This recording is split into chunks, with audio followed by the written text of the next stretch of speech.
वरदाई charitable trust Roha आणि the unique academy Pune संचालित Sunil the Tatkare स्पर्धा परीक्षा अकॅडमी रोहा व IESP संस्थेचा लोकार्पण सोहळा खासदार सुनील तटकरे यांच्या हस्ते रविवार दिनांक 15 मार्च 2026 रोजी म्हणजेच उद्या परमपूज्य पांडुरंग शास्त्री आठवले संकुल रोहा या ठिकाणी सकाळी 10:30 वाजता पार पडणार आहे.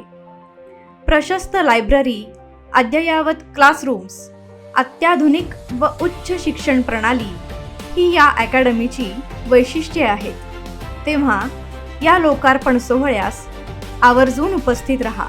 या प्रशिक्षण केंद्रामधून अनेक IAS, IPS, IRS, IFS अधिकारी आपल्या तालुक्यातून, आपल्या जिल्ह्यातून आणि विशेष करून कोकणातून तयार व्हावे असा विश्वास मी व्यक्त करतोय. केंद्र सरकार असेल, राज्य सरकार असेल, याच्या वेगवेगळ्या ज्या योजना आहेत, सारथी, पार्टी किंवा इतरसुद्धा ज्या काही मुलांकरता योजना आहेत, त्यासुद्धा आम्ही या केंद्रामध्ये लागू करणार आहोत.